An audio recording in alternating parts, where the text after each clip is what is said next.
With Election Day looming, the twits over at Twitter finally restored the New York Post account last Friday, which was very gracious of them. But Twitter wasn't making political judgments. Oh no, they just made some tiny little mistakes. But they say they've changed their policy, and just in time for fewer people to hear about Biden's decades of alleged corruption before they cast their ballot for the next president. Utah Senator Mike Lee, who thankfully seems pretty healthy after being sick with COVID-19, said Friday that he still disagrees strongly with their claim that they don't have their thumb on the scales of this election. The problem isn't even close to being solved. Last week, before the Senate Judiciary Committee, Senator Lee grilled each of the CEOs of Facebook, Twitter, and Google, and they all made statements denying that they had been making political judgment calls. But when he asked them to name even one, yes, just one instance of a left-leaning person or organization being censored or disfavored in some way, they couldn't do it. Mark Zuckerberg of Facebook said he was sure there were a lot, but he couldn't name one. Jack Dorsey of Twitter was similarly memory challenged. Undoubtedly, they knew this question was coming. Surely they did. Yet they still didn't have an answer. It's ridiculously easy to list numerous conservatives who've been blocked, banned, or demonetized in one way or another. I'm one of them. I've had it all happen to me. Facebook banned me for a day when we did Chick-fil-A Day. I've had several times when they've suspended my account. Twitter has consistently blocked people from following me when they've tried. Facebook and Twitter CEOs struggle to name a single liberal who has been censored on their platforms. Truth is, they were caught with their hands in the cookie jar. In a great piece Senator Lee wrote for Fox News on Thursday, he points out that during this election cycle, 92.83% of the money Facebook employees gave to candidates for federal office went to Democrats. Just 7.17% went to Republicans. Now, Twitter's even worse. During the same time frame, 99.3% went to Democrats, less than 1% to Republicans. Let that sink in. 99.3%. If these people inside their little bubble think they're being fair, they're fooling themselves, but not us. I think they know exactly what they're doing, while rationalizing it and falsely claiming to be politically neutral.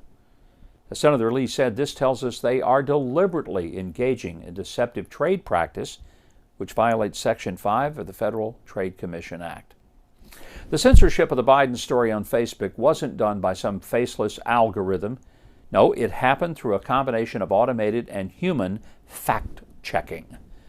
Fox News reports that according to an article in The Guardian, Facebook fact-checkers manually added the New York Post article to its queue to be fact-checked and reduced the distribution of the article for a short time while reviewing its contents. As this report makes clear, Facebook has been working overtime as a gatekeeper of the information that they want you to see and the information they don't want you to see, all happening before the election. That's electioneering. A Facebook spokesperson reportedly said that they have been on heightened alert because of FBI intelligence about the potential for hack and leak operations meant to spread misinformation. Okay. Since the Director of National Intelligence has said that there is no evidence of a Russian hack and/or leak, and since we know now that the FBI is investigating Hunter Biden's laptop for money laundering and who knows what other allegations, is Facebook now on heightened alert about the real information behind the Biden stories? CNN's Jake Tapper, who has failed spectacularly to report the Hunter Biden story on air, said of Twitter's shutdown of the New York Post, quote, "The New York Post could end this standoff by deleting the tweets that broke the rules, thus unlocking its account, and then tweet them out again," end quote. But the Post story never broke the rules, as it wasn't based on hacked material.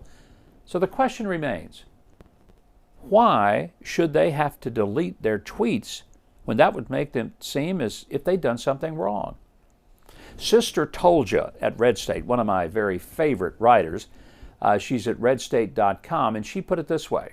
Let's try to imagine here that the tables were turned and Twitter was run by Trump supporters and had shut down CNN's ability to tweet. Do you think Jake Tapper would take the same position that he did with the New York Post situation? Oh, I'm sure he would. When Adam Schiff came out with the lie that the Post story was Russian disinformation, which numerous outlets have used as an excuse not to cover it, one Democrat member of the House, California Representative Khanna, actually came to the defense of Tony Bobulinski. Now, Bobulinski, a Democrat himself, had supported Khanna, who incidentally is a leftist who has just introduced legislation to expand, restructure, or let's just call it pack the Supreme Court. Representative Khanna said that he told media outlets that Bobulinski had always acted honorably, that he respected Bobulinski's military service, and that he'd made it clear he did not think the man was a Russian agent. Well, goody. Now I can eagerly look forward to the social media's fact-checkers giving their okay to Biden Incorporated stories. And the New York Times and the Washington Post will be covering Tony Bobulinski's allegations and mounting evidence against the Biden family. No? Oh, maybe next year. Finally, if the prospect of corrupt politicians taking back power won't get you out to vote, consider this one. Hillary Clinton has gotten herself made an elector in New York State so she can cast an electoral vote for Joe Biden for president. Okay, New York Republicans, listen to me carefully. Maybe you were thinking your vote was futile, so why bother? But a lot of liberals have fled New York City, and others may finally be rethinking the wisdom of mindlessly voting for the party of riots and endless shutdowns. If ever Republicans had a shot at winning New York, this is it. And now you've got one more terrific incentive. If President Trump wins New York, Hillary Clinton will have to cast an electoral vote for him. If that doesn't make you New Yorkers want to run to the polls and vote, I don't know what will. Well, thanks for watching, and if you enjoyed that video, please consider subscribing to the channel below and clicking the notification bell. Leave a like and a comment, and be sure and share this video if you really enjoyed it. By the way, if you want more of my news, analysis, and commentary, sign up for my newsletter at MikeHuckabee.com. It is absolutely free. And that's it for this edition of The Breakdown. I'm Mike Huckabee.